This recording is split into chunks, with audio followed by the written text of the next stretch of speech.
Okay, so today's one is on investment journeys. Okay, so yesterday I posted a video on the housing market, and it's gained more views than the martial art videos I've done, street fighting videos I've done. So I just thought I'd post another similar one. So what we'd do is we'd do a from A to Z plan. Okay. So let's say you're finishing school in 6 months, for example, whenever it is you finish year 11. And there's two types of people. Okay, so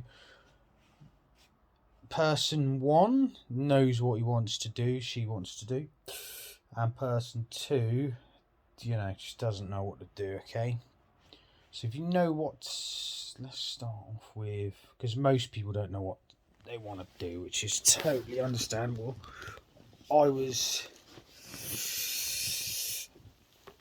I kind of knew what I wanted to do, but then there were no courses in it. But so because of the colleges where I lived, they didn't do. So I wanted to be a personal trainer, but they didn't do any courses in it. Anyway, so let's say you don't know what to do. Okay, when you finish school, go down to college, get some syllabuses. If there's more than one college, check out all the colleges. Be as adaptable as you can, okay? And find something. The first thing you do doesn't have to be, what you want to do. As long as you're adaptable, try out as many things as you can at a young age and find what clicks, okay? Take your time on it when you're young. And then person one knows what they want to do. Okay, so let's say you know what you want to do. If they involve apprenticeships, if they do apprenticeships in whatever it is you want to do, I'd recommend doing that. Okay, because people, learn the most through osmosis. Okay, so it's from people who have done it and doing it. Okay, and you're just copying what they've done and are doing. Okay, and then you've got like kinesthetic learning. It's mainly sort of classroom based.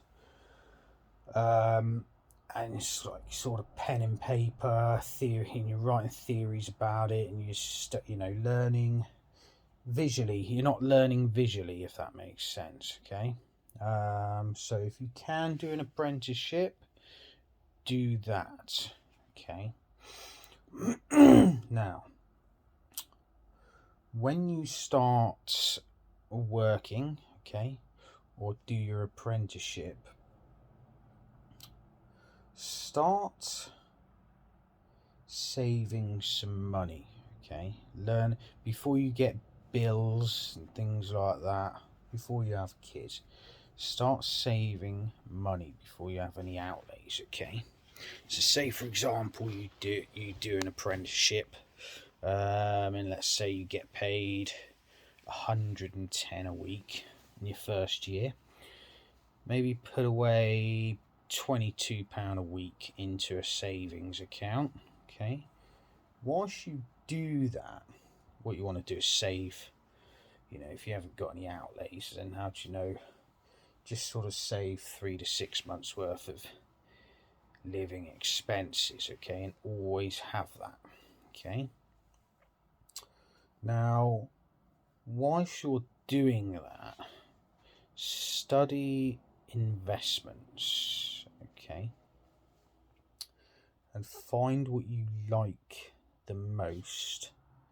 It could be property, so real estate. If you're American watching this, it could be single stocks, could be index funds, okay, could be ETFs.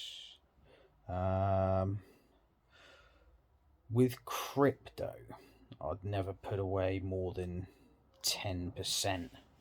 of your portfolio into crypto, okay, because it's so volatile. It's, you know, a lot of people think it's going to go really far, and some people think it's, you know, so I wouldn't ever, you know, you could study crypto and sort of put up to 10% away for that. And then once you've got a nice sort of nest egg for emergencies, I'd start personally, I'd begin investing into the S&P 500. And in that, you have a basket of the 500 biggest American companies, okay? So you've got 500 companies that are American, and you're investing in the, you know, little bits of each of those companies, okay?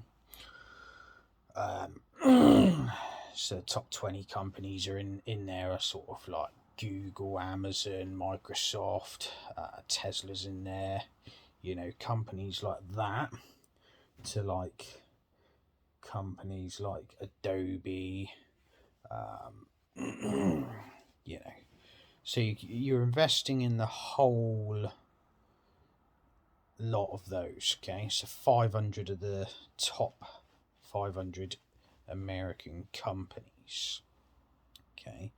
And over the last 50 years, or probably 52 years, the average, 50 years, the average return of the S&P 500 has been 9.8%. So it doubles every just under 7 years, okay? So let's say you put, and you know, it's compounded interest on that 9.8%, okay? So say you take 100, you get £9.80 for the first year, but then you get 9.8% on the 109.80 the year after that. So it doubles every just under 7 years. So say you put in £1,000, that would double, say, 7 years, okay? So that's 2,000. Doesn't sound like a lot, you know. Another 7 years, 4,000. Another 7 years, 8,000. Another 7 years, 16,000. Okay, so let's say you put 10 grand in and never add to it. You've got to add to it, you know, consistently. But 10,000 to 7 times 4 is 28. Okay, so you've doubled it 4 times. Okay, so you got 2. So basically, you'll make 16 times your money. Okay. So you go 10 grand, 7 years, so that's 20 grand. Okay. 14 years, 40 grand. 21 years, 80,000. 28 years, 160,000. 35 years, 320,000. Okay. Once you start doing that, me personally, I'd study single stocks, okay, and you want to diversify, okay, your portfolio. So you want to bit in property, index funds, single stocks, bit of what was I saying? Maybe a bit of cryptocurrency if that's your thing, and ETFs, okay. And you want to, say, for example, have approximately 20% in each sector, in each investment, okay. And with property, I wouldn't personally touch domestic, okay, because everybody's doing that, and it's a huge headache. You've got like repairs, voids, risk of tenants damaging the property, not paying their rents, tenancy agree. It's just a huge headache. So I'd invest only in commercial property. Okay, so yields are a lot higher. You've got no repair costs. Okay, once the tenant's in there, that's all down to the tenants. Okay, and the terms, you can have them living, them renting the place for up to a 25-year term. Okay, and one of the most popular is 10 years. Okay, so you can have a tenant in there for 10 years, say for example, on average, say paying a 10% yield, between 9 and 12% on average yield, whereas the average domestic's like between around 4 and 6. And you just collect your rents, don't need to worry about any repairs or anything like that, and you get your dividends. Okay, and as you get older, I'd begin investing in perhaps slower growing companies that pay a dividend. Okay, as you get older. Okay, and where I'd start with that is Canadian banks. Okay, because there's some of the Canada is like the safest banking system in the world. Okay, so you've got Bank of Montreal, Bank of Nova Scotia. Those two are good, and the Bank of Montreal haven't missed a dividend payout in over 100 years. So in the Great Depression, 1929, they always paid their dividend throughout that. Okay, and that's sort of what you want as your retirement with commercial property, if that's your thing. Okay, sort of no work involved. Okay, you just listen to sort of earnings calls. Keep an eye on the companies, make sure they're, in a good cash position, and just make sure you're in good companies. And with commercial property, just make sure they stay tenanted. Yeah, that's basically it for today. So it's just, if you can start investing early, like you'll create a lot of wealth over time. Okay, Dan Locke did a video on the S&P 500, and he said if you invest £2.50 a day into the S&P 500, say from the age of 18 to 68, so 50 years, so it's 5 days a week, 12.50 a week, 51.67